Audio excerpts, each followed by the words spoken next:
Hello, আসসালামু আলাইকুম সবাইকে। ঈদ মোবারক। কেমন আছেন সবাই? ঈদের সময় আসলে এত বেশি ব্যস্ত থাকতে হয় সবাইকে। আম ওরকমভাবে যে ভিডিও করা বা কোনো রেসিপি করা কিছুই সম্ভব হয়ে ওঠে না। তাও আমি টুকটাক চেষ্টা করেছিলাম। সো আস্তে, আস্তে সেগুলো শেয়ার করব। এটা হচ্ছে ঈদের আগের দিন আমি এখানে সকালে ঘুম থেকে উঠে কফি খাচ্ছিলাম। গরম চলে আসলে না আমার এরকম আইসড কফিটাই ভালো লাগে। আমি আসলেই একজন কফি পারসন। সো সকালের দিনটা আমার ১ কাপ কফি দিয়েই শুরু হয়। আম এই তো আমি আর হচ্ছে গরমের মধ্যে আইসড কফিটাই আমার মনে হয় যে একটু রিফ্রেশিং লাগে। সো আমি সেটাই খাওয়ার চেষ্টা করি। তারপর নাস্তা করে আমি হচ্ছে লাস্ট টাইম গ্রোসারি করতে চলে গিয়েছিলাম। আরও অনেক কাজ ছিল।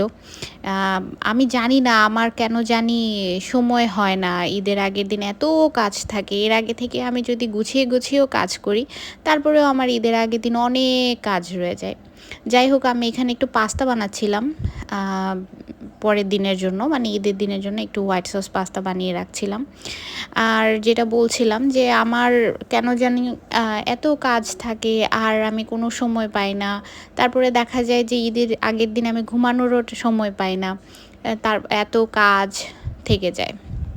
মেবি সবকিছু অর্গানাইজড ভাবে করতে পারি না। বাট আমি জানি না কেন এরকমই হয়। দেখা যায় যে প্রতিবার ঈদের আগের দিন আমার রাতে আর ঘুমানোর কোনো সময় নেই। যাই হোক আমি এখানে হচ্ছে পাস্তা বানাচ্ছিলাম। Just normal pasta. আপনারা যারা আমার আ আ পেজ ফলো করেন তারা দেখতে পারবেন যে আমার অনেকগুলা পাস্তার রেসিপি আছে আমার পেজে। আর এটা হচ্ছে একটা সোজা রেসিপি।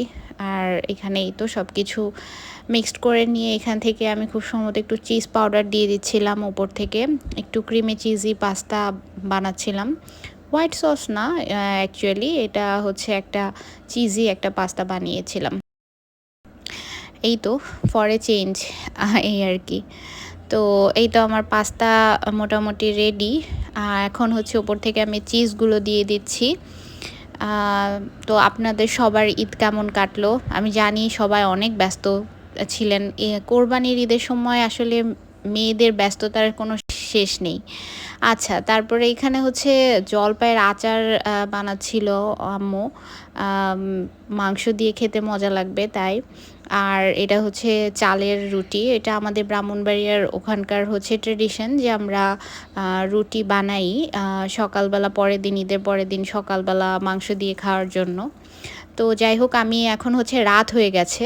সো আমি এখন হচ্ছে এমনি একটা ডেজার্ট বানাচ্ছিলাম। মনে হচ্ছিল যে একটা ডেজার্ট বানাই। সো এখানে হচ্ছে পাকা আম ছিল। আমগুলো হচ্ছে জাস্ট আমি একটু ব্লেন্ড করে নিয়েছি। একটু ক্রিম দিয়ে আর একটু চিনি দিয়ে।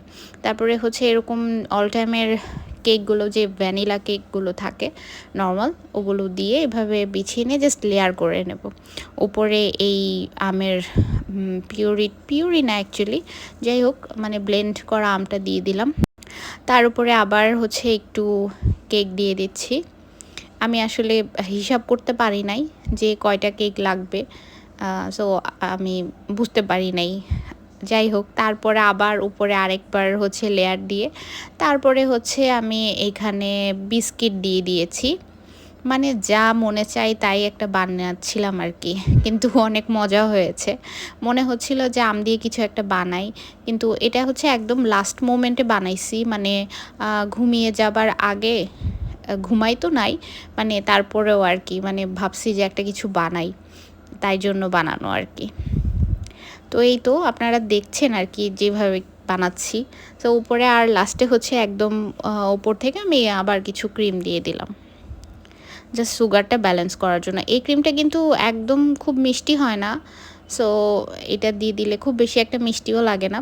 আর উপর থেকে আমি এখন হচ্ছে যে বিস্কিট আবার একটু ব্লেন্ড করে নিয়ে সেটা হচ্ছে উপর থেকে এভাবে ছাঁকনি দিয়ে দিয়ে দিয়েছি। আর লাস্টে এই যে আ আ ই কি যেন ফুড যেই আমি নাম ভুলে গেছি। মানে ওই যে এরকম ঝিরিমিরিগুলা ছিল ওগুলো হচ্ছে দিয়ে দিয়েছি। যারা কেক বানান তারা জানবেন। আমি আসলে এত কেক-টেক বানাতে পারি না। সো বাসায় ছিল সো এটা দিয়ে দিয়েছি। এই তো তারপরে হচ্ছে আমি যেহেতু স্কিন কেয়ার বা কোনো কিছুই করতে পারি নাই, সো রাত্রেবেলা আমি শাওয়ারের সময় একটু চেষ্টা করছিলাম স্কিন কেয়ার করতে, বাট আমি মেনি পেডি করে নিয়েছিলাম কিছুদিন আগে। ঈদের সময় খুব রাশ থাকে আসলে। সো এখানে আমি প্রথমে আমার একটা ফেস ওয়াশ দিয়ে আমার মুখটা ওয়াশ করে নিয়েছি। তারপরে হচ্ছে আমি এখানে একটা স্ক্রাবার নিয়েছি। এই স্ক্রাবারটা আমি অনেক দিন ধরে ইউজ করছি, আর এটা একটা মাইল্ড স্ক্রাব, বাট আমি এটা সপ্তাহে 2 দিনের বেশি ইউজ করি না। তারপরে হচ্ছে যে চারকোল মাস্কটা দিয়েছি, আর লাস্টে জাস্ট আমার হোমমেড একটা মাস্ক দিয়েছি। কোনো অ্যাক্টিভ ইনগ্রিডিয়েন্ট ছিল না, জাস্ট নর্মাল একটা সুদিং মাস্ক ছিল। এরপরে হচ্ছে হেয়ার কেয়ারের জন্য আমি এই হেয়ার যে ক্রিমটা আছে, আমি এটা সব সময় ইউজ করি, গার্নিয়ারের ব্যানানা ক্রিমটা। এটা আমার অনেক ফেভারিট। আর হচ্ছে তারপরে শ্যাম্পু দিলাম, আর তারপরে হচ্ছে বডি কেয়ারের জন্য একটা স্ক্রাব ইউজ করেছি, আর হচ্ছে বডি ওয়াশ। এই তো, এইটা মেবি মিনিসো থেকে নেওয়া, বাট এইটার স্মেলটা আমার অনেক ভালো লাগে। সো এই তো জাস্ট এইটাই ছিল আমার সেলফ প্যাম্পারিং।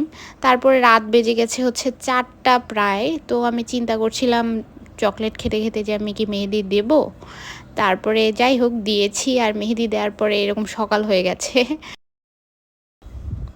আর এটা ছিল ঈদ মর্নিং লুক সকালবেলা। এই তো, আর এখানে হচ্ছে কি বানানো হয়েছিল নাস্তার জন্য সেগুলো। তারপরে এটা হচ্ছে ঈদের দিনের প্রথম মাংস। প্রথম মাংসটা কেন যেন সবসময় স্পেশাল হয়, আর খেতেও অনেক মজা হয়।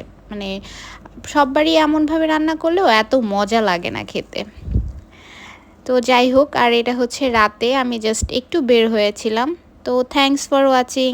আল্লাহ হাফেজ।